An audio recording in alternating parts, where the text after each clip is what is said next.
सरकार के लिए क्लीन चिट माना जा रहा था। अब उसी फैसले में सरकार भूल सुधार क्यों कराना चाहती है? राफेल पर सीएजी रिपोर्ट और पीएससी को लेकर गफलत क्यों हुई? क्या विपक्ष के आरोपों के नहले पर सरकार की अर्जी दहला साबित होगी? आज इसका हर पहलू समझेंगे। तो शुरू करते हैं नहले पे दहला इस वक्त की टॉप 25 खबरों के साथ। दिल्ली के 1600 प्राइवेट स्कूलों में नर्सरी एडमिशन की प्रक्रिया शुरू हो गई है। फॉर्म भरकर जमा कराने की आखिरी तारीख 7 जनवरी होगी। यूपी के आगरा में बाइक सवार बदमाशों ने सराफा कारोबारी से 2.5 लाख के जेवर लूट लिए। पुलिस आरोपियों की तलाश में जुट गई है। जमा कराने की आखिरी तारीख 7 जनवरी होगी। यूपी के आगरा में बाइक सवार बदमाशों ने सराफा कारोबारी से 2.5 लाख के जेवर लूट लिए। पुलिस आरोपियों की तलाश में जुट गई है। गुजरात के सूरत में शातिर चोर ने वाइब्रेंट गुजरात एग्जीबिशन के दौरान 6 लाख के हीरे पर हाथ साफ कर दिया। अलीगढ़ में पुलिस ने बड़ी कार्रवाई करते हुए 4 शातिर बदमाशों को धर दबोचा। इनके पास से चोरी की बाइक समेत 2 पिस्टल जब्त किए गए हैं। शहडोल में अज्ञात चोरों ने ग्रामीण बैंक में सेंध लगाकर करीब 17 लाख की चोरी कर ली। पुलिस आरोपियों की तलाश में जुट गई है। यूपी के कासगंज में अवैध गन फैक्ट्री का पर्दाफाश हुआ। पुलिस ने छापेमारी के दौरान भारी मात्रा में बंदूक और कारतूस जब्त किए। एमपी के कटनी में दर्दनाक सड़क हादसा सामने आया है। टोल प्लाजा के पास कार और ट्रक की भिड़ंत में 5 लोगों की मौत हो गई। राजस्थान के चोमू में बाइक सवार को बचाने के चक्कर में 5 गाड़ियां आपस में भिड़ गई। हादसे में आधा दर्जन लोग घायल हो गए। दिल्ली से सटे गाजियाबाद में स्कूटी पर जा रहे 2 युवकों को अज्ञात वाहन ने कुचल दिया, जिससे दोनों की मौके पर मौत हो गई। यूपी के मेरठ में बाइक सवार बदमाशों ने युवक पर ताबड़तोड़ फायरिंग कर उसकी जान ले ली। युवक कुछ दिन पहले ही जमानत पर बाहर आया था। हरियाणा के पंचकुला में 10 साल की मासूम से रेप के आरोप में पुलिस ने आरोपी युवक को गिरफ्तार कर लिया है। एमपी के इंदौर में कार शोरूम के सेल्स मैनेजर ने तनाव में आकर सुसाइड कर लिया। पुलिस मामले में जांच में जुट गई है।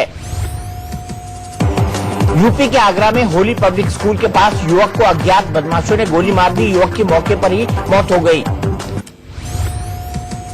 यूपी के आगरा में एक सिपाही खुद चोरी की बाइक चलाते हुए 5 साल बाद पकड़ लिया गया। बाइक के मालिक ने सिपाही को पकड़ा। यूपी के झांसी में पुरानी रंजिश को लेकर 2 गुटों में जमकर फायरिंग हुई, जिसमें आधा दर्जन से ज्यादा लोग घायल हो गए। भोपाल में स्कूली टीचर से छेड़छाड़ का मामला सामने आया है। आरोपी स्कूल के चौकीदार पर लगा है। पुलिस ने आरोपी को गिरफ्तार कर लिया है। चंदौली में तेज रफ्तार से जा रही कंटेनर ने एक अधेड़ व्यक्ति को रौंद दिया, जिसके बाद उसकी घटना स्थल पर ही मौत हो गई। यूपी के शाहजहांपुर में दहेज के लालच में बेरहम पति ने पत्नी की गला दबाकर हत्या की कोशिश की। पीड़िता को अस्पताल में भर्ती करवाया गया है। यूपी के कानपुर में मामूली विवाद के बाद में बदमाशों ने दुकानदार की जमकर पिटाई कर दी। पूरा मामला सीसीटीवी में कैद हो गया है। यूपी के हापुड़ में NH9 पर मौजूद धागा फैक्ट्री में भयंकर आग लग गई, जिसमें लाखों का माल जलकर खाक हो गया। यूपी के बहराइच में चलती कार में अचानक आग लग गई। कार में सवार परिवार ने कूदकर अपनी जान बचाई। उत्तराखंड के ऋषिकेश में बैन के बावजूद सैलानी जान जोखिम में डालकर गंगा नदी में छलांग लगा रहे हैं। बिहार के नालंदा में 10वीं की छात्रा का शव बरामद होने से हड़कंप मच गया। परिजनों ने रेप के बाद हत्या की आशंका जताई है। गुजरात के नवसारी में नोटों की बारिश। भजन कार्यक्रम के दौरान विधायक नरेश पटेल समेत मौजूद लोगों ने 20 लाख से ज्यादा के नोट उड़ाए। यूपी के गाजियाबाद में विवाहिता की संदिग्ध हालत में लाश मिलने से इलाके में सनसनी फैल गई। महिला की 13 महीने पहले ही शादी हुई थी।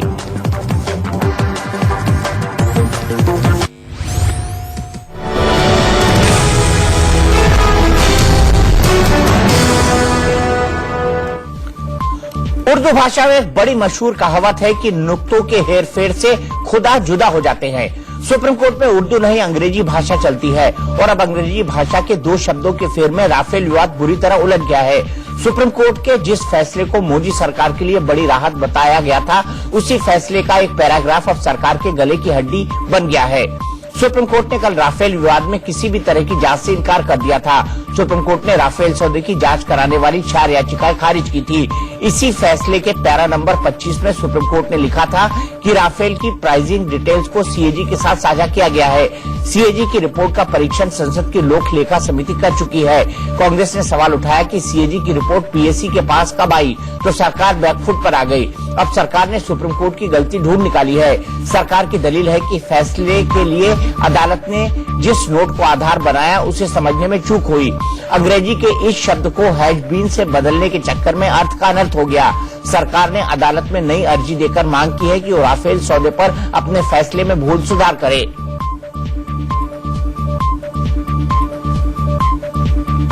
राफेल सौदे पर सुप्रीम कोर्ट के जिस फैसले को मोदी सरकार अपनी जीत बता रही थी, अब उसी फैसले का एक पैराग्राफ सरकार के गले की फांस क्यों बन गया है।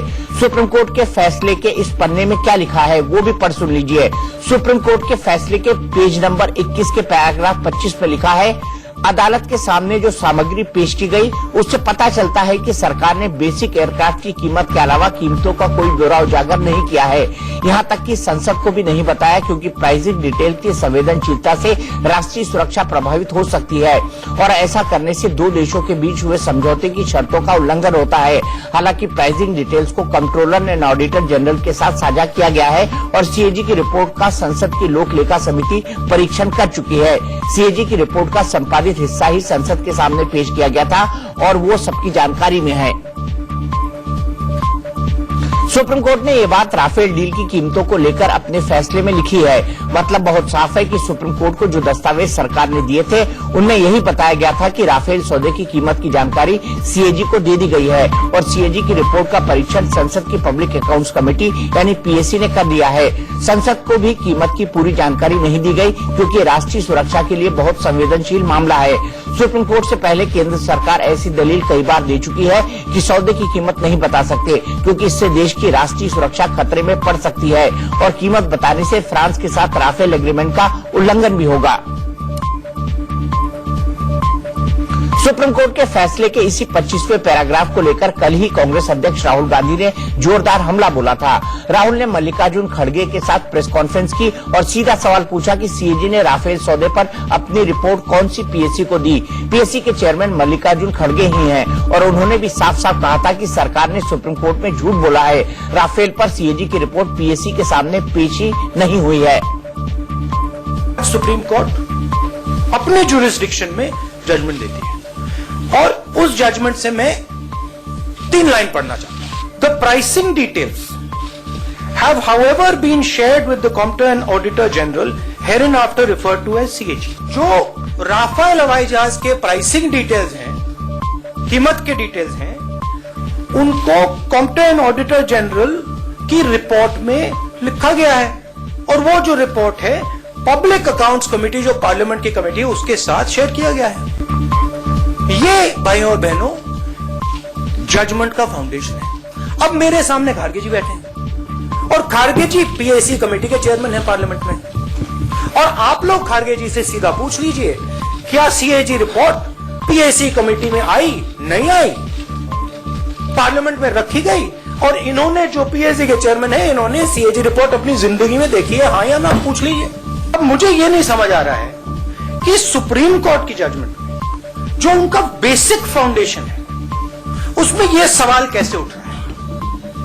यह कैसे हो सकता है कि सुप्रीम कोर्ट के जजमेंट का जो फाउंडेशन है कि प्राइसिंग सीएजी की रिपोर्ट में डिस्कस हुई है और यहां पीएसी के चेयरमैन बैठे हैं और इनको सीएजी रिपोर्ट आज तक नहीं दिखी, पीएसी कमेटी में किसी को नहीं दिखी, मगर सुप्रीम कोर्ट को दिख गई। मुझे मुझे मुझे समझ नहीं आ रही बात। I am seriously not able to understand. you're laughing, but I'm not able to understand. Deputy CAG को बुलाकर पूछा, उनको पूछा ये कैसा आ गया, कैसा होगा, क्या कोई फर्जी तो कोई किए नहीं मेरे सिग्नेचर करके, अगर कोई उतना ही एक्सट्रैक्ट जब सीएजी के पास नहीं है, पब्लिक अकाउंट्स कमेटी में आने का सवाल नहीं है। जब पब्लिक अकाउंट्स कमेटी में आएगा तो हम वो रिपोर्ट छिपा के नहीं रख सकते, पार्लियामेंट में पेश करते हैं। पार्लियामेंट में भी मैंने पेश नहीं किया। जब पार्लियामेंट में आएगा तभी पब्लिक डोमेन में आएगा, पब्लिक डोमेन में भी नहीं है। तो ये आया रिपोर्ट कहां से, किसने दिया? और कानून ये कहता है, रूल ये कहता है कि जब तक पार्लियामेंट को रिपोर्ट वो पेश नहीं किया जाएगा तब तक किसी को भी उसके बारे में बोलने का अधिकार नहीं है। और एक एफिडेविट के माफिक जब एविडेंस कलेक्ट करते हैं तो हम उनका एफिडेविट भी लेते हैं कि ये जो चर्चा हो रही है किसको नहीं कहना चाहिए, जब तक हम पार्लियामेंट को पेश नहीं करेंगे। तो ये सब सत्य के बाहर है। ये कैसा हुआ, ये एक बहुत अजब चीज है और गजब चीज है। ये हमको पब्लिक अकाउंट्स कमेटी में को वहां पर खींचा गया है, ये अनट्रुथ। राफेल पर सीएजी की रिपोर्ट पीएससी के पास कब आई, जिसका जिक्र सुप्रीम कोर्ट के फैसले में हुआ है। इस सवाल से मोदी सरकार की मुश्किलें बढ़ी तो सरकार को कबूल करना पड़ा कि गलतफहमी से गफलत हो गई। सूत्रों के हवाले से पहले सफाई मिली कि टाइपो एरर है, फिर सरकार ने सुप्रीम कोर्ट में अर्जी दाखिल कर दी और गलती से भी अपना पल्ला झाड़ लिया। सुप्रीम कोर्ट में दाखिल एप्लीकेशन में केंद्र सरकार ने लिखा है, सुप्रीम कोर्ट के फैसले के पैरा नंबर 25 में लिखा है कि हालांकि प्राइसिंग डिटेल्स को कंट्रोलर एंड ऑडिटर जनरल के साथ साझा किया गया है और सीएजी की रिपोर्ट का संसद की लोक लेखा समिति परीक्षण कर चुकी है। सीएजी की रिपोर्ट का संपादित हिस्सा ही संसद के सामने पेश किया गया है, वो सबकी जानकारी में है। सुप्रीम कोर्ट के फैसले में ये स्टेटमेंट भारत सरकार द्वारा नोट पर आधारित है जो 2 सीलबंद लिफाफों में दाखिल किया गया था। भारत सरकार के नोट बुलेट पॉइंट पे थे, जिसके दूसरे बुलेट पॉइंट पे लिखा था, भारत सरकार प्राइसिंग डिटेल सीएजी के साथ पहले ही साझा कर चुकी है। सीएजी की रिपोर्ट का परीक्षण पीएससी करती है। सुप्रीम कोर्ट के फैसले में इस शब्द को हैज बीन शब्द से बदल दिया गया, जिससे यह मतलब निकलता है कि सीएजी की रिपोर्ट का परीक्षण पीएससी कर चुकी है। दुर्भाग्य से सरकार द्वारा सीलबंद लिफाफे में सौंपी गई रिपोर्ट के बुलेट पॉइंट की गलत व्याख्या हो गई, जिस पर विवाद छिड़ गया। इसलिए अदालत से दरखास्त है कि वो अपने फैसले के पैरा 25 में हुई गलती को दुरुस्त करे।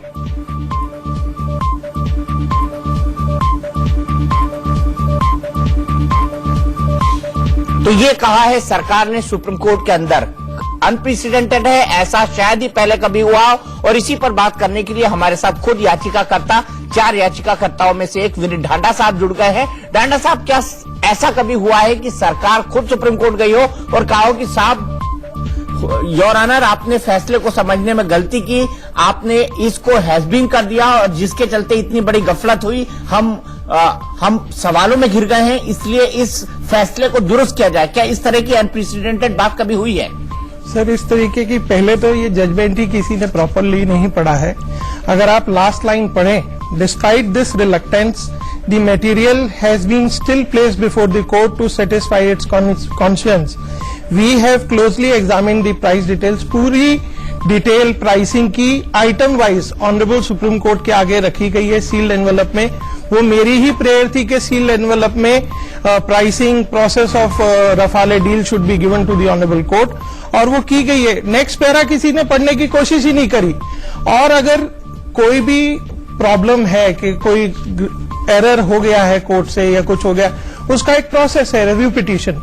रादर आप कोर्ट की इस तरीके से अवमानना करें, कंटेम्प्ट करें कि कोर्ट ने गलत ऑर्डर पास कर दिया या कोर्ट को समझ नहीं आया, आप सीधा रिव्यू पिटीशन फाइल कर सकते हैं। मैं ही करने वाला हूं मंडे को, कि जिस हिसाब से ये सुप्रीम कोर्ट के, ऑनरेबल सुप्रीम कोर्ट के जजमेंट की धज्जियां उड़ा रहे हैं सब। Pricing was placed, supreme Court के आगे रखी गई है। पैरा 26 अगर डिटेल में पढ़ें, किसी को और प्राइसिंग मिली नहीं मिली वो नहीं पता। सील्ड एनवेलप में वो प्राइसिंग ऑनरेबल सुप्रीम कोर्ट को दी गई है आइटम वाइज। अगर आप कहें मैं ये पढ़ के सुना देता हूं। We have examined closely the price details and comparisons of the prices of the basic aircraft along with escalation cost under the original RFP as well as under the IGA. We also have gone through the explanatory note on the costing item wise.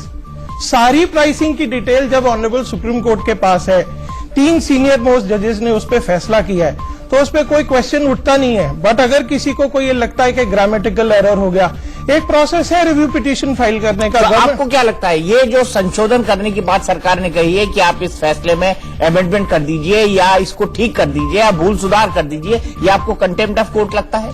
Sir, grammatical error को change करने में अगर कभी court से कोई गलती होती है, पास्ट की जजमेंट्स हैं, ऑनरेबल सुप्रीम कोर्ट ने अपनी गलती मानी है और उसको चेंज भी किया है, बट यहाँ सुप्रीम कोर्ट की गलती नहीं है, यहाँ जजमेंट पूरा ठीक से नहीं पढ़ रहे, वो गलती है। जब पैरा 26 के अंदर पार्लियामेंट्री कमेटी के पास दिया गया, सीएजी के पास दिया गया, नहीं दिया गया, no issue, honourable supreme Court को डिटेल्ड प्राइसिंग दी गई, तभी ऑनरेबल सुप्रीम कोर्ट ने वो डिसीजन लिया है। ऑफसेट पर यहाँ कंट्रोवर्सी तो पीएससी को लेकर है ना, क्योंकि पीएससी को रिपोर्ट दी नहीं गई है कंट्रोलर और ऑडिटर जनरल ने, और उसी के चलते सरकार की भत पिट रही है, क्योंकि कांग्रेस से सवाल उठा रही है कि पीएससी को रिपोर्ट तो गई नहीं है और ऑर्डर में ये आ रहा है कि सरकार ने पीएससी को रिपोर्ट दे दी है। सर, वो error rectify by way of review petition हो सकता है, और जो याचिका करता है इंक्लूडिंग मी, हम लोग कंटेम्प्ट ऑफ कोर्ट लगा सकते हैं अगेंस्ट द गवर्नमेंट। तो आप लगाएंगे contempt of court against the government? आप लगाएंगे contempt of court against the government? क्यों नहीं लगाएंगे? अगर कोई miss information honourable supreme Court को दी गई है तो कंटेम्प्ट ऑफ कोर्ट लाई करता है। Misrepresentation of fact, misinforming the honourable supreme Court is a grave criminal contempt. But किसी ने 26 पैरा भी पढ़ना चाहिए। बेसिक इशू ये उठ रहा है कि पीएससी को नहीं देगी, प्राइसिंग की नॉलेज के बगैर ऑनरेबल सुप्रीम कोर्ट ने जजमेंट पास कर दिया, जबकि ऑनरेबल सुप्रीम कोर्ट डिटेल्ड वे में कह रहा है कि हमें आइटम वाइज ये डिटेल्स दी गई हैं और उसी बेसिस पे हम प्राइसिंग के बारे में बात कर रहे हैं। तो ये एरर भी रेक्टिफाई हो सकता है by way of review petition, but honourable supreme Court के जजेस को समझाना। आपको क्या लगता है कि सरकार का ये तरीका गलत है? बिल्कुल गलत है, बिल्कुल गलत है। रिव्यू पिटीशन के द्वारा फाइल किया जा सकता था, टेलिंग दी ऑनरेबल कोर्ट के आपको समझने में गलती हो गई, that is very high handedness. ठीक है, आगे चलते हैं और आगे देखते हैं कि रविशंकर प्रसाद और अरुण जेटली क्या कहते हैं। हैरानी वाली बात यह है कि सुप्रीम कोर्ट का फैसला कल सुबह ही आया था। सुप्रीम कोर्ट के फैसले को बीजेपी के सभी नेता मोदी सरकार के लिए क्लीन चिट बताने लगे। राहुल गांधी और मल्लिकार्जुन खड़गे ने जब इसी फैसले के आधार पर सवाल उठाया कि सीएजी की रिपोर्ट पीएससी को कब मिली, तब इसका जवाब किसी ने नहीं दिया। सुनिए उन मंत्रियों का बयान जो खुद नामी गिरामी वकील हैं। उम्मीद करते थे कि इस निर्णय को राहुल गांधी और कांग्रेस पार्टी विनम्रता से स्वीकार करेगी, लेकिन राहुल गांधी की समस्या है उनका अहंकार, राहुल गांधी की समस्या है उनका विरासत के प्रति अपना दंभ और संस्थाओं का सम्मान नहीं करना। ईवीएम के नतीजे उनके लायक नहीं होंगे तो ईवीएम खराब है। चुनाव आयोग ने अगर उनकी पार्टी की बात नहीं मानी तो चुनाव आयोग पर भी टिप्पणी करते रहे। लेकिन आज वो गैर जिम्मेवाराना आचरण की हद पार कर गए हैं जब उन्होंने सुप्रीम कोर्ट पर भी टिप्पणी की है। इसमें कॉन्फ्लिक्ट ऑफ इंटरेस्ट रखने वाले लोग भी कमेंटेटर्स के रूप में पेश हो गए थे कि जो खरीदा गया वो 40% महंगा है और राजनीतिक बहस थी 500 और 1600। सरकार का कहना था कि हमें कुछ नहीं छुपाना, बेसिक एयरक्राफ्ट की कीमत सार्वजनिक की जा सकती है जो संसद को भी बताई गई, जो वेपनाइज्ड है वो राष्ट्रीय सुरक्षा के हित में नहीं बताई जा सकती, वो सील्ड एनवेलप को कोर्ट में दी गई, कोर्ट ने भी उसको पढ़ा और जजमेंट में लिखा कि हमने भी उसका अध्ययन कर लिया। और हम मानते हैं कि जुडिशियल रिव्यू की इसमें बहुत सीमित सीमाएं होती हैं।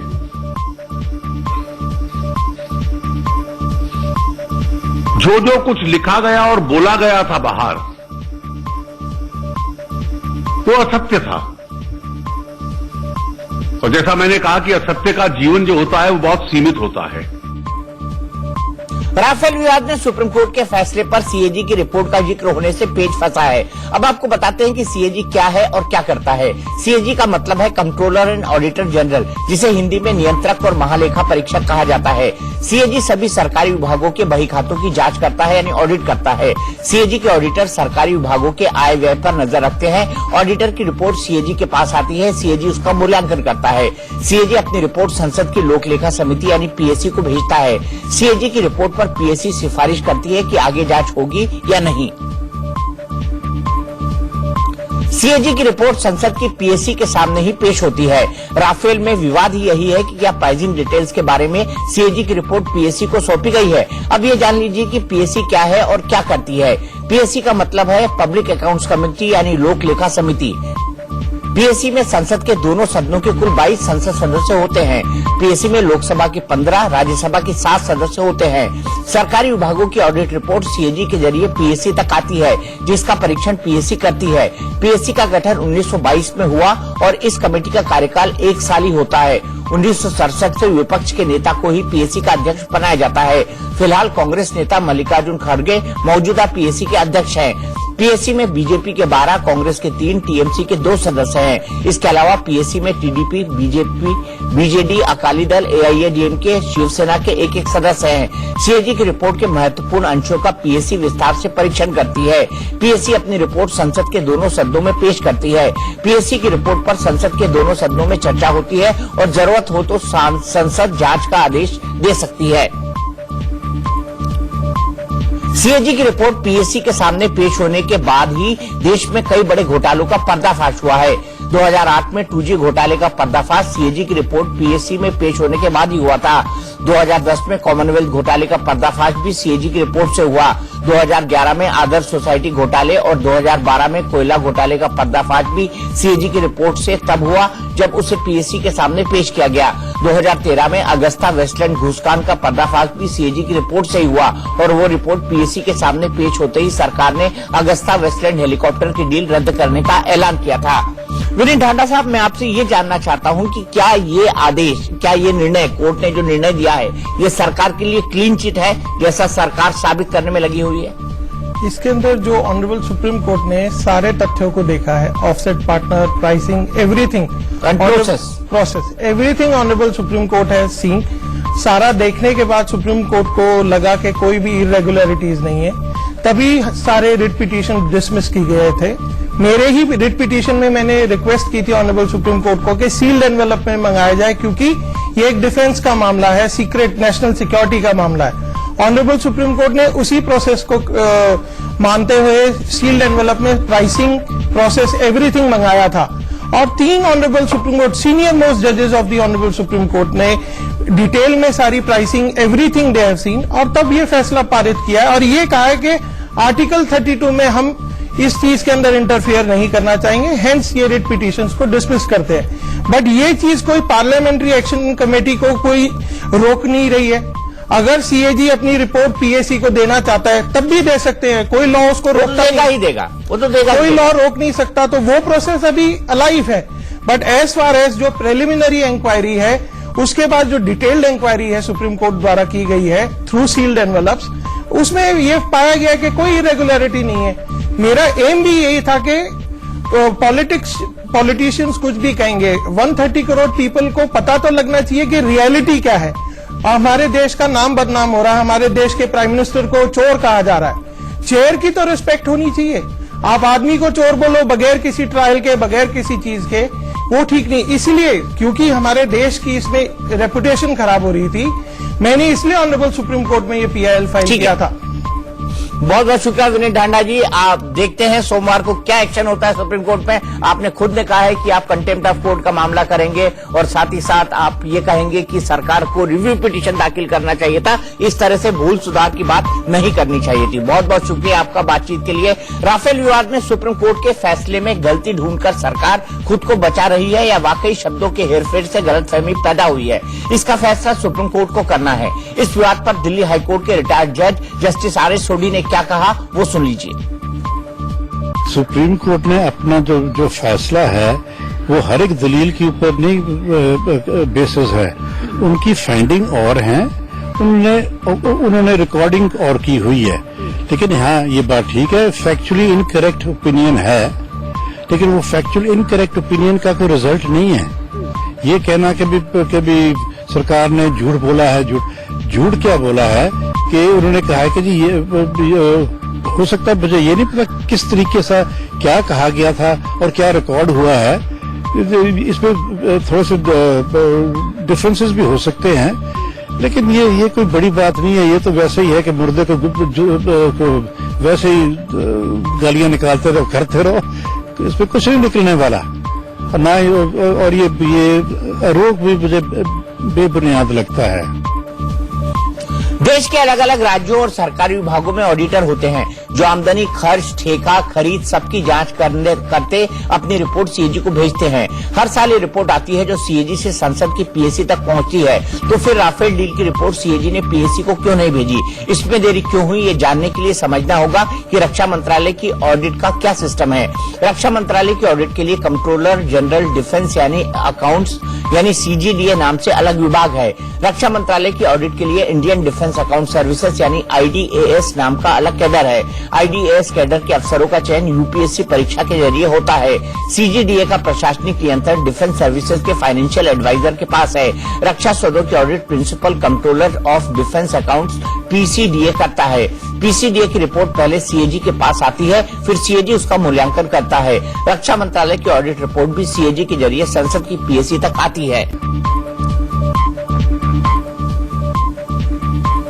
राफेल सौदे की जांच के लिए सुप्रीम कोर्ट में जो 4 याचिकाएं खारिज हुई, उनमें से एक याचिका आम आदमी पार्टी के राज्यसभा सदस्य संजय सिंह की भी है। सुप्रीम कोर्ट के फैसले में जब सीएजी की रिपोर्ट पीएसी तक पहुंचने का जिक्र आया तो संजय सिंह भी हैरान रह गए। अब वो आरोप लगा रहे हैं कि सरकार ने संसद का विशेषाधिकार हनन किया है, इसलिए सदन में मुद्दा उठाएंगे और अटॉर्नी जनरल को तलब करने की मांग करेंगे।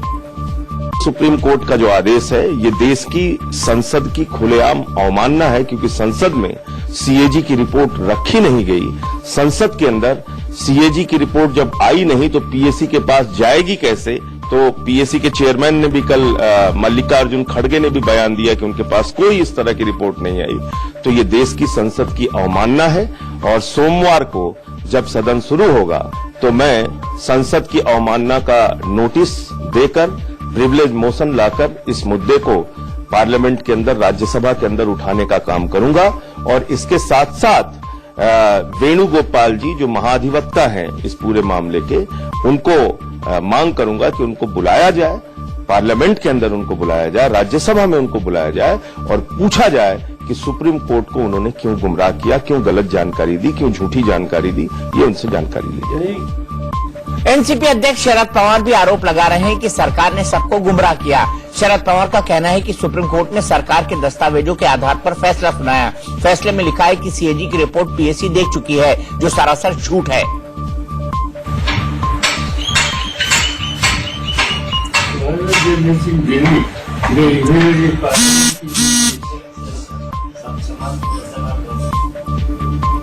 और अब बात 3 राज्यों के नए मुखियाओं और उनकी चुनौतियों की। राजस्थान, मध्य प्रदेश और छत्तीसगढ़ चुनाव में किसानों की कर्ज माफी का मुद्दा छाया रहा।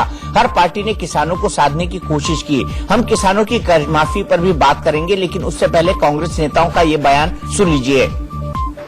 हम ना तो कोई घोषणा कर रहे हैं, ना तो कोई जुमला पत्र है। हम आपको विश्वास देते हैं, कांग्रेस प्रेसिडेंट ने कहा और वादा किया है कि हमारी सरकार अगर आएगी तो 10 दिनों के अंदर किसान का लोन माफ करेंगे। आज उस चीज को दोहराने के लिए मैं आपके सामने गंगा जल की सौगंध खाता हूं। आप लोग भी उठाइए कि 10 दिनों के अंदर किसान का ऋण लोन माफ करने का काम कांग्रेस पार्टी वादा करती है, गंगा मैया का कसम खाके कि किसानों का। ये देख लीजिए सर, आप देख लीजिए, हम भारतीय जनता पार्टी नहीं है सर।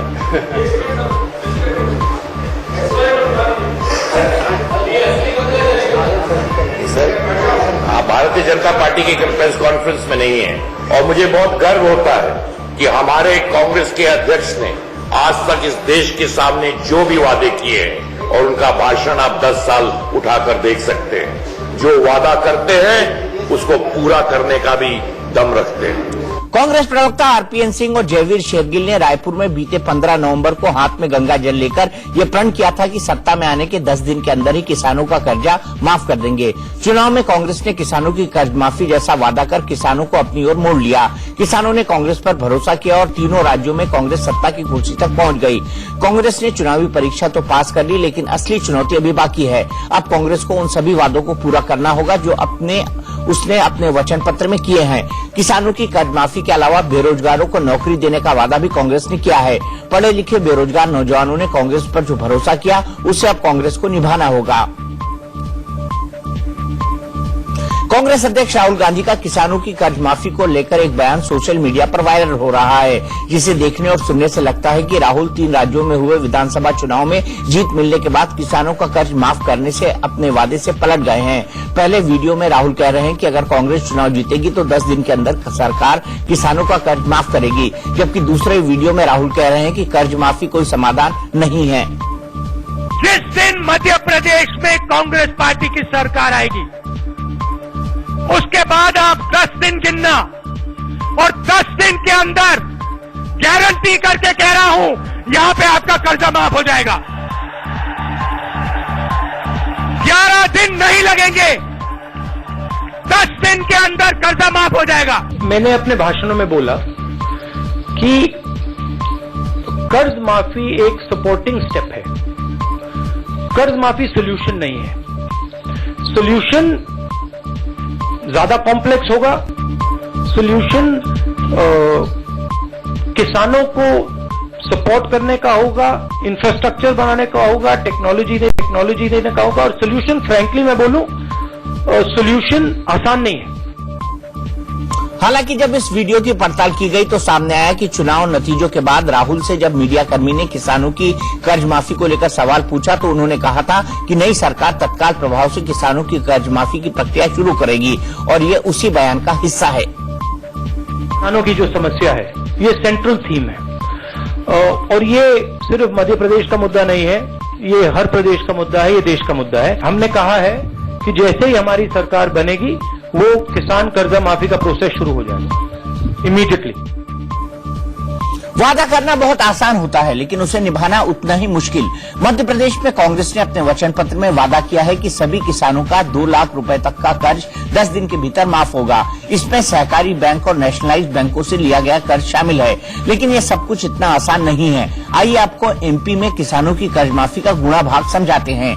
एक अनुमान के मुताबिक एमपी में किसानों पर सहकारी बैंक, राष्ट्रीय बैंक, ग्रामीण विकास बैंक और निजी बैंकों का करीब 70,000 करोड़ रुपए से ज्यादा का कर्ज है। करीब 41 लाख किसानों ने कुल 56,000 करोड़ का लोन ले रखा है। वहीं करीब 15,000 करोड़ रुपए एनपीए में हैं। कांग्रेस ने 2 लाख तक के कर्जों को माफ करने का वादा किया है। अगर कांग्रेस अपना वादा पूरा करती है तो करीब 33 लाख किसानों को फायदा होगा, लेकिन इसके लिए मध्य प्रदेश के खजाने पर लगभग 20,000 करोड़ रुपए का अतिरिक्त भार पड़ेगा, यानी सरकार को अपनी तिजोरी खाली करनी पड़ेगी। ऐसे में कमलनाथ के सामने कर्ज माफी के लिए पैसे जुटाना एक बड़ी मुश्किल साबित होगा। किसानों की कर्ज माफी के अलावा कांग्रेस ने दूसरा सबसे बड़ा वादा किया है रोजगार देने का। कांग्रेस ने वादा किया है कि सत्ता में आने पर बेरोजगार युवाओं को नौकरी दी जाएगी, और अगर नौकरी नहीं मिली तो बेरोजगारी भत्ता दिया जाएगा। कांग्रेस ने वादा किया है कि युवाओं को स्वरोजगार के क्षेत्र में सक्षम बनाने के लिए 4,000 रुपए प्रति माह सहभागिता राशि दी जाएगी। इसके अलावा जो उद्योग प्रदेश के युवाओं को रोजगार देंगे उनको 5 सालों तक 10,000 रुपए बतौर अनुदान वेतन दिया जाएगा। कांग्रेस ने 1 लाख युवाओं को सूचना प्रौद्योगिकी क्षेत्र में नौकरी दिलाने का भी वादा किया है। लेकिन अगर शिवराज सरकार का ट्रैक रिकॉर्ड देखें तो एमपी में हर साल औसतन 17,600 नौकरियां ही पैदा हो पाई हैं, जबकि बेरोजगार युवाओं की संख्या लाखों में है। ऐसे में कांग्रेस सरकार के सामने बेरोजगारी दूर करना बड़ी चुनौती होगी। साथ ही बेरोजगारी भत्ता देने से सरकारी खजाने पर अतिरिक्त बोझ भी पड़ेगा। मध्य प्रदेश की आर्थिक स्थिति की अगर बात करें तो शिवराज सरकार ने पिछली बार कुल 2,04,642 करोड़ रुपए का बजट पेश किया था, जबकि राजकोषीय घाटा 26,780 करोड़ रुपए आंका गया था। ऐसे में अगर किसानों की कर्ज माफी हुई और बेरोजगारी भत्ता दिया गया तो सरकारी खजाने की बैलेंस शीट बिगड़ जाएगी। अब कमलनाथ के सामने घाटे में चल रही सरकार को उबारने और अपना वादा करना पूरा करने की चुनौती है। अब जरा राजस्थान में भी कांग्रेस के वादों का विश्लेषण कर लेते हैं। कांग्रेस ने अशोक गहलोत को सीएम और सचिन पायलट को डिप्टी सीएम बनाकर सियासी संकट तो टाल दिया, लेकिन अब कांग्रेस के सामने अपने वादों को पूरा करने की चुनौती है। राजस्थान में भी कांग्रेस ने सत्ता में आने के 10 दिन के भीतर ही किसानों का कर्जा माफ करने का वादा किया है। एक अनुमान के मुताबिक राजस्थान में करीब 74,000 किसानों ने 850 करोड़ रुपए का फसली ऋण ले रखा है। इसके अलावा ट्रैक्टर, पाइपलाइन, ग्रीन हाउस और इंजन जैसे कृषि उपकरणों के नाम पर भी कर्जा है। अगर कांग्रेस किसानों का लोन माफ करेगी तो सरकारी खजाने पर सैकड़ों करोड़ रुपए का अतिरिक्त भार आएगा। अगर वसुंधरा सरकार के पिछले बजट की बात करें तो पिछली बार 1.69 लाख करोड़ रुपए का बजट पेश किया गया, जबकि राजकोषीय घाटा कुल 17,454 करोड़ रुपए आंका गया था। यानी राजस्थान सरकार पहले से ही घाटे में चल रही है और अगर यहाँ भी किसानों की कर्ज माफी की गई तो सरकार की तिजोरी खाली हो जाएगी। सरकार को अतिरिक्त आर्थिक बोझ उठाना पड़ेगा और साथ ही अन्य तरीकों से फंड जुटाना पड़ेगा। कुल मिलाकर कांग्रेस का यह वादा पूरा करना भी काफी मुश्किल साबित होने वाला है। वादे पूरे करने के अलावा राजस्थान में अशोक गहलोत के सामने कई और चुनौतियां भी हैं। गहलोत के सामने पायलट गुट को साधने की बड़ी चुनौती है। सीएम की रेस में पायलट गुट जिस तरह से खुलकर सामने आया था, उसे देखते हुए इस बात से इनकार नहीं किया जा सकता कि भविष्य में ऐसा नहीं होगा। इसके अलावा गहलोत को मजबूत विपक्ष से भी निपटना होगा। राजस्थान में बीजेपी मजबूत विपक्ष है और केंद्र में भी बीजेपी की सरकार है। ऐसे में गहलोत को केंद्र के साथ भी तालमेल बनाने की चुनौती है। इसके अलावा समर्थन देने वाले विधायकों को भी साथ कर रखना होगा। राजस्थान में जातीय समीकरणों को देखते हुए भी गहलोत के लिए कई मुश्किलें हैं। राजस्थान में परंपरागत तौर पर राजपूत समुदाय की जाटों से ज्यादा नहीं बनती, वहीं गुर्जर और मीणा समुदाय भी ज्यादा करीब नहीं दिखते। ऐसे में गहलोत को इन तमाम जातीय समीकरणों को साधना होगा। साथ ही वसुंधरा राजे जिस राजस्थान को घाटे में छोड़कर गई है, उसे फायदे तक पहुंचाना होगा। गहलोत को जनता की उम्मीदों पर भी खरा उतरना होगा। छत्तीसगढ़ का अगला सीएम कौन, इसको लेकर सस्पेंस अभी भी कायम है। दिल्ली में कांग्रेस अध्यक्ष राहुल गांधी ने आज शाम एक फोटो ट्वीट की, जिसमें उनके साथ 4 बड़े दावेदार खड़े नजर आ रहे हैं। ये है भूपेश बघेल, टी.एस. सिंहदेव, ताम्रध्वज साहू और चरणदास महंत। इस तस्वीर को लेकर कयास लगाए जा रहे हैं कि छत्तीसगढ़ के लिए राहुल गांधी ने बिल्कुल ही अलग तरह का फॉर्मूला आजमाया है। हालांकि सीएम की रेस में भूपेश बघेल सबसे आगे चल रहे हैं। कयास लग रहे हैं कि भूपेश बघेल और टी.एस. सिंहदेव को 2.5 साल तक के लिए सीएम बनाया जा सकता है, जबकि ताम्रध्वज साहू को प्रदेश अध्यक्ष की कमान मिल सकती है, जबकि चरणदास महंत स्पीकर बनाए जा सकते हैं। रविवार दोपहर 12 बजे रायपुर में विधायक दल की दोबारा बैठक होगी और छत्तीसगढ़ का अगला सीएम कौन होगा, इसको लेकर तस्वीर पूरी तरह साफ हो जाएगी। भले ही छत्तीसगढ़ में अभी तक सीएम के नाम का ऐलान नहीं हो पाया हो, लेकिन चुनावी मौसम में कांग्रेस ने कर्ज माफी का ऐलान कर हवा का रुख ही मोड़ दिया था।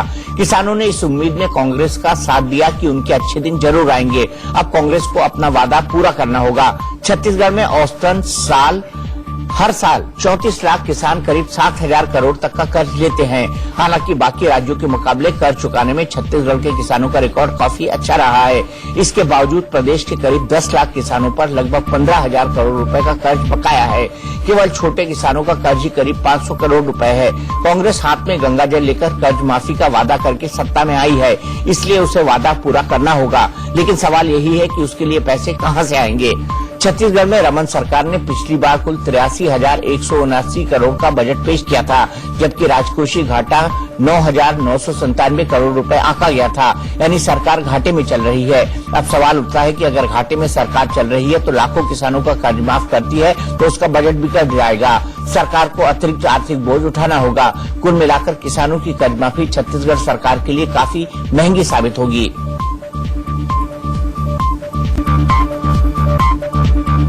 एमपी, छत्तीसगढ़ और राजस्थान ही नहीं बल्कि पूरे देश में किसानों के आर्थिक हालात ठीक नहीं है। कभी मौसम की मार से फसल चौपट हो जाती है तो कभी बम्पर पैदावार के चलते बाजार में उपज का सही दाम नहीं मिलता। दोनों सूरतों में किसानों पर कर्ज का बोझ बढ़ता है और कर्ज माफी का झुंझुना बजाकर राजनीतिक पार्टियां वोट हथियाने में जुट जाती हैं। सवाल ये है कि क्या कर्ज माफी भर से किसानों की हालत सुधर जाएगी? क्या कर्ज माफी किसानों की समस्याओं का इकलौता इलाज है? इस बारे में खेती का अर्थशास्त्र समझने में माहिर लोग क्या कहते हैं, ये भी जान लीजिए। देखिए, अगर कर्ज माफी किसानों की समस्या का समाधान होता तो आज तक किसान अपनी समस्याओं से निजात पा चुके होते। तो ये बात तो बहुत क्लियर है कि आप कर्ज माफी से समस्या का समाधान नहीं कर सकते। कर्ज माफी से किसान की इनकम नहीं बढ़ती है और किसान की जो समस्या है वो ये है कि किसान की आमदनी कैसे बढ़े। तो ये दो चीजें बहुत अलग हैं। मैं कर्ज माफी को इस तरह से देखता हूं कि आप 100 फीट गहरे खड्डे में हैं। कर्ज माफी का मतलब है कि हमने आपको 100 से निकाल के 40 फीट पर खड़ा कर दिया, लेकिन खड्डे में आप फिर भी हैं। किसान चाहता है उस खड्डे से बाहर निकलना। तो जो लोन माफी का जो तरीका है ये सरकारों की तरफ से एक मेरे हिसाब से एक लॉलीपॉप है। मेरी समझ से लोन देना या लोन माफ करना दोनों ही किसानों की आय बढ़ाने में सहायक नहीं है। तो इसलिए किसानों की कोई लॉन्ग टर्म सोल्यूशन या उनका हेल्दी एक इकोनॉमी डेवलप हो या एग्रीकल्चर ग्रोथ बढ़े, उससे इनका रिश्ता नहीं बैठता है। बल्कि आप अगर सुसाइड रेट देखें, जो खुदकशी मौतें हैं महाराष्ट्र में, आंध्र प्रदेश में, पंजाब में, उन जगहों पर ज्यादा है जहां पर लोन बहुत ज्यादा दिया गया है। इसका मतलब लोन ज्यादा देना आमदनी नहीं बढ़ाता है, बल्कि उनको डेट के ट्रैप में डाल देता है। तो इसलिए जब तक, मेरा कहने का मतलब यह नहीं कि लोन न दें, जब तक लोन के साथ में एग्रीकल्चर बढ़ाने के और सुविधाएं या मेजर्स या प्रोग्राम्स नहीं साथ में लागू किए जाएंगे, तब तक लोन जो है वो प्रोडक्टिव एसेट्स में कन्वर्ट नहीं होगा। एमएनएफ यानी मिजो नेशनल फ्रंट के नेता जोरामथंगा ने मिजोरम के नए मुख्यमंत्री के रूप में शपथ ली। विधानसभा चुनाव में एमएनएफ ने कांग्रेस को हराया था, जो कि मिजोरम में 10 साल से सत्ता में थी।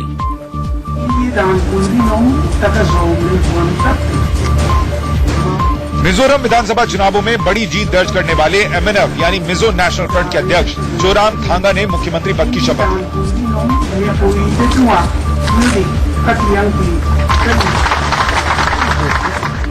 जोरामथंगा इससे पहले 2 बार मिजोरम के मुख्यमंत्री रह चुके हैं। हालांकि इस बार चुनाव में वो 2 सीट से चुनाव लड़ रहे थे और दोनों से हार गए, लेकिन इसके बाद भी उन्हें मुख्यमंत्री बनाया गया। इसके अलावा तौनलुइया राज्य के उप मुख्यमंत्री बनाए गए। जोरामथंगा के साथ 11 मंत्रियों ने भी शपथ ली, जिनमें 5 कैबिनेट मंत्री और 6 राज्य मंत्री शामिल हैं। इस बार हुए विधानसभा चुनाव में एमएनएफ ने 26, कांग्रेस ने 5, बीजेपी ने 1 और निर्दलीय प्रत्याशियों ने 8 सीटों पर जीत दर्ज की है। नए पे दहला में फिलहाल एक ब्रेक के बाद हम आपको बताएंगे कैलाश विजयवर्गीय का विवादित ट्वीट। मार गिराए, जबकि सेना का एक जवान शहीद हो गया। सुरक्षा बलों को खबर मिली थी कि पुलवामा के सिरनू गांव में 2 से 3 आतंकी छिपे हैं, जिसके बाद सुरक्षा बलों ने ऑपरेशन शुरू किया और आतंकियों को घेर लिया। घंटों चली मुठभेड़ के बाद सुरक्षा बलों ने हिजबुल कमांडर जहूर ठोकर समेत 3 आतंकियों को ढेर कर दिया। बताया गया है कि जहूर ठोकर सेना की नौकरी छोड़कर आतंकी बना था। जिस जगह पर सुरक्षा बलों ने इनकाउंटर को अंजाम दिया, वहां स्थानीय लोगों ने प्रदर्शन किया। इस दौरान स्थानीय लोगों ने सेना के जवानों पर जमकर पत्थरबाजी की।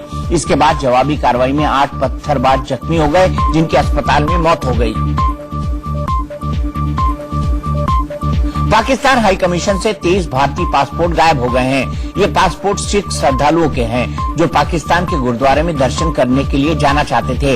इसमें करतारपुर साहिब गुरुद्वारा भी शामिल है। इसके लिए पिछले महीने ही भारत और पाकिस्तान सरकार ने कॉरिडोर का निर्माण का शिलान्यास किया था। जिन लोगों के पासपोर्ट गायब है, उनमें से कुछ लोगों ने एफआईआर दर्ज की है, जिसकी वजह से यह मसला विदेश मंत्रालय तक पहुंच गया है। सुरक्षा को देखते हुए विदेश मंत्रालय पासपोर्ट रद्द करने की तैयारी में है। साथ ही ये मसला विदेश मंत्रालय पाकिस्तान हाई कमीशन के सामने भी उठाएगा। अक्सर अपने बयानों को लेकर मीडिया की सुर्खियों में रहने वाले बीजेपी नेता कैलाश विजयवर्गीय ने इस बार एक ऐसा विवादित ट्वीट किया है, जिसे लेकर वो सोशल मीडिया पर न सिर्फ चर्चा में है, बल्कि कांग्रेस के निशाने पर आ गए। उनके ट्वीट की वजह से सोशल मीडिया पर उन्हें कई तरह की सलाह मिलने लगी। विवाद बढ़ने के बाद कैलाश विजयवर्गीय ने अपना ट्वीट हटा लिया। कैलाश विजयवर्गीय ने शनिवार को सैटरडे मोटिवेशन हैशटैग के साथ अपने ट्विटर अकाउंट से ट्वीट किया था। कैलाश विजयवर्गीय ने ट्वीट में लिखा था कि विदेशी स्त्री से उत्पन्न संतान कभी देश हित और राष्ट्र प्रेम का अनुगामी नहीं हो सकता।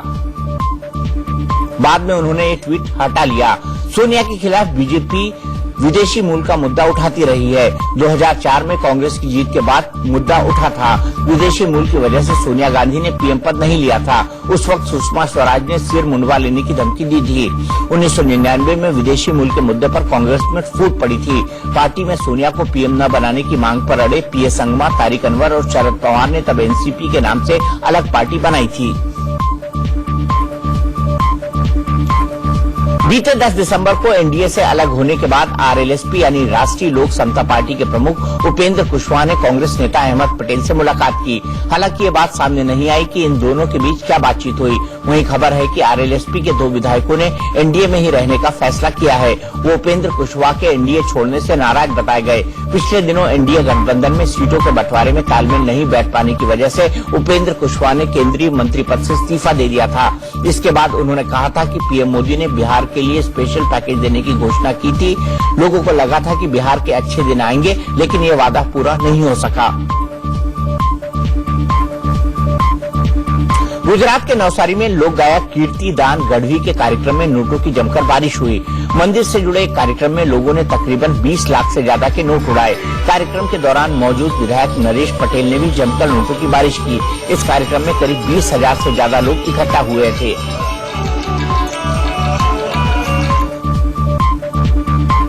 नए पे दहला में फिलहाल एक ब्रेक, लेकिन ब्रेक के बाद हम आपको बताएंगे टेस्ट मैच का हाल।